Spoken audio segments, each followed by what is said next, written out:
하나님의 말씀을 사무엘상 31장 1절에서 13절까지 말씀입니다. 블레셋 사람들이 이스라엘을 침해 이스라엘 사람들이 블레셋 사람들 앞에서 도망하여 길보아 산에서 엎드러져 죽으니라. 블레셋 사람들이 사울과 그의 아들들을 추격하여 사울의 아들 요나단과 아비나답과 말기수아를 죽이니라. 사울이 패전함에 활 쏘는 자가 따라잡니 사울이 그 활 쏘는 자에게 중상을 입은지라. 그가 무기를 든 자에게 이르되 내 칼을 빼어 그것으로 나를 찌르라. 할례받지 않은 자들이 와서 나를 찌르고 모욕할까 두려워하노라. 무기를 든 자가 심히 두려워하여 감히 행하지 아니하는지라. 이에 사울이 자기의 칼을 뽑아서 그 위에 엎드러지매 무기를 든 자가 사울이 죽음을 보고 자기도 자기 칼 위에 엎드러져 그와 함께 죽으니라. 사울과 그의 세 아들과 무기를 든 자와 그의 모든 사람이 다 그날에 함께 죽었더라. 골짜기 저쪽에 있는 이스라엘 사람과 요단 건너쪽에 있는 자들이 이스라엘 사람들이 도망한 것과 사울과 그의 아들들이 죽었음을 보고 성읍들을 버리고 도망하매 블레셋 사람들이 이르러 거기에서 사니라. 그 이튿날 블레셋 사람들이 죽은 자를 벗기러 왔다가 사울과 그의 세 아들이 길보아 산에서 죽은 것을 보고 사울의 머리를 베고 그의 갑옷을 벗기고 자기들의 신당과 백성에게 알리기 위하여 그것을 블레셋 사람들의 땅 사방에 보내고 그의 갑옷은 아스다롯의 집에 두고 그의 시체는 벳산 성벽에 못 박음에 길르앗 야베스 주민들이 블레셋 사람들이 사울에게 행한 일을 듣고 모든 장사들이 일어나 밤새도록 달려가서 사울의 시체와 그의 아들들의 시체를 벳산 성벽에서 내려가지고 야베스에 돌아가서 거기서 불사르고 그의 뼈를 가져다가 야베스 에셀 나무 아래에 장사하고 7일 동안 금식하였더라. 이제 사무엘상의 마지막 장이죠. 그죠? 이제 하나님께서 사울을 치시는 장면의 모습입니다.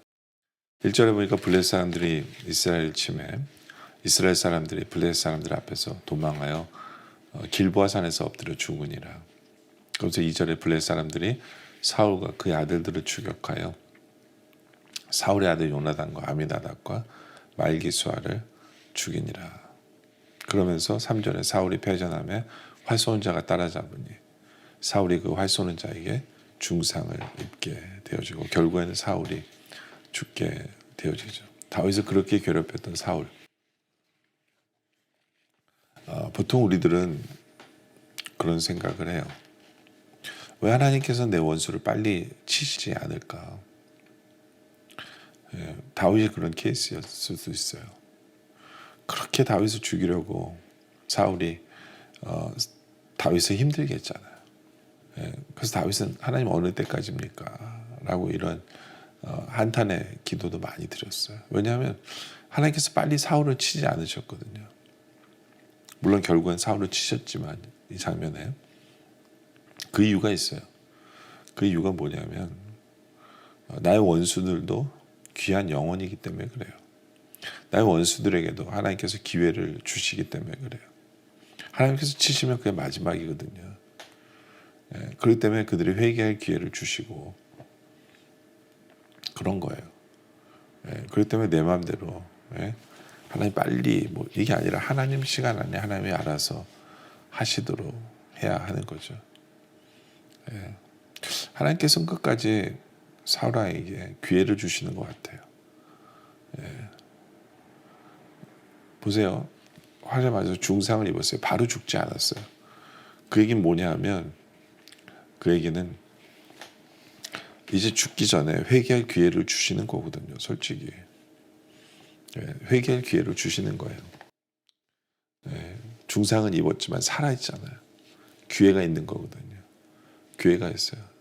이 기회를 통해서 하나님께 회개하고 하나님 앞에 다시 한번 더 통회하고 자기 잘못을 다 알았으면 얼마나 좋았을까.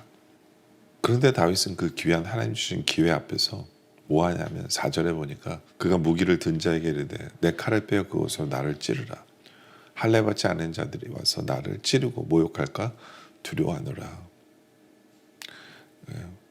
오히려 어떻게 죽을까를 생각을 해요. 물론 할례받지 않은 자에게 죽는 것이 그 당시의 사람들에게 치욕이라고 생각할지 모르지만 그보다 더 중요한 것은 자기의 영혼을 회개하는 것이 더 중요하거든요. 그러면서 자기를 죽여달래요. 근데 무기를 든 자가 심히 두려워요. 감히 행하지 아니하는지라. 그래서 어떻게 합니까? 이에 사울이 자기의 칼을 뽑아서 그 위에 엎드려 짐에 그렇죠. 자살한 거예요. 자살했어요. 그러니까 하나님의 기회를 주신 어떤 그런 은혜 앞에서 사울은 어떻게 하면 회개할까? 어떻게 하면 하나님 앞에 바로 설까에 대한 고민이 아니라 어떻게 하면 죽을까였어요.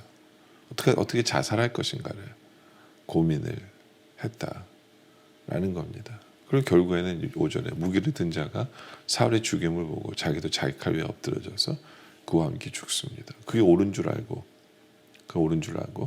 옆에 사람마저도 자살해서 죽게 만드는 것이 결국엔 사울의 마지막에 안타까운 모습이었다라는 거죠. 우리는 오늘 이 사울의 모습을 보면서 깨닫길 원해요. 하나님께서 우리에게 늘 기회를 주시는 하나님이에요. 어떤 기회요? 회개할 기회. 우리 영혼이 바로 설 수 있는 기회를 주시는 하나님이 바로 우리 하나님이시다 라는 거예요. 바로 그러한 기회를 놓치지 않기를 원합니다. 항상 우리에게 회개할 기회를 주신 하나님 앞에 바로 회개하고 우리 영혼을 바로 세울 수 있는 그러한 우리들이 되어지길 원해요. 기회를 잃지 않는 우리들. 그러면서 7절에 보니까 골짜기 저쪽에 있는 이스라엘 사람과 요단 건너편 쪽에 있는 자들이 이스라엘 사람들이 도망한 것과 사울과 그 아들이 죽었음을 보고 성읍들을 버리고 도망하며 블레 사람들이 이르러 거기에서 사니라. 그렇죠. 이제는 다 이기고 했기 때문에 블레셋 사람이 승리했기 때문에 거기서 살게 됩니다. 그런데 8절에 그 이튿날 블레셋 사람들이 죽은 자를 벗기러 왔다가 사울과 그의 세 아들이 길보아 산에서 죽은 것을 보게 되어지죠. 사울과 그의 아들의 죽은 시체를 본 거예요. 이들이 한 행동이 참 귀괴해요. 뭘 했냐면 9절에 사울의 머리를 베고 그의 갑옷을 벗깁니다. 그리고 자기들의 신당과 백성에게 알리기 위하여 그것을 블레셋 사람들 땅 사방에 보냅니다. 그러니까 사울의 몸을 다 잘라서 보내는 거죠. 그러면서 그의 갑옷은 아스타롯의 집에 두고 그의 시체는 벳산 성벽에 못 박고 합니다. 근데 누가 나타나냐면요. 11절에 길라 야베스 주민들이 블레셋 사람들이 사울에게 행한 것을 듣게 되어집니다. 그래서 이 길라 야베스의 사람들이 참 귀해요. 왜냐하면 12절에 모든 장사들이 일어나 밤새도록 달려가서 사울의 시체와 그 아들들의 시체를 벳산 성벽에서 내려가지고 야베스에 돌아가서 거기서 불사릅니다. 수치를 당하지 않게 해요. 다 모아가지고. 그래서 13절에 그의 뼈를 가져다가 야베스 예셀 나무 아래 장사하고 7일 동안 금식까지 해 줍니다. 사울 왕과 그의 아들들을 위해서 잘 묻어주고 금식까지 합니다. 어떻게 이 야베스 사람들은 이럴 수 있었을까요? 그 이유는 그래도 사울이 왕 때 잘한 일이 있기 때문에 그래요. 암몬 왕이 그 길라 야베스 사람들이 그랬거든요. 그들을 치려고 했을 때 야베스 사람들이 그랬어요. 우리와 화친하자. 그랬더니 그럼 너희 눈 다 하나씩 빼고 우리 종이 되라라고 해서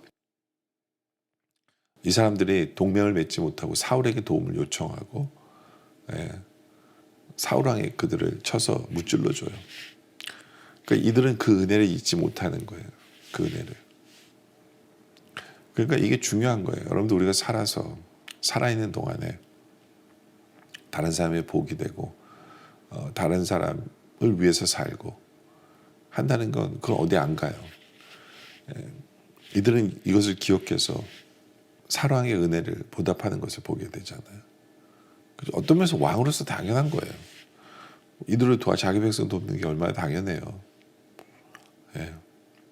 그런데도 불구하고 그 은혜를 입은 사람들은 당연하게 여기지 않고 그 은혜를 갚잖아요. 그렇기 때문에 우리도 이 땅에서 살면서 우리 주위에 있는 사람들을 위해서 베풀고 사랑하고 헌신하는 것, 그것이 기억된다라는 거죠.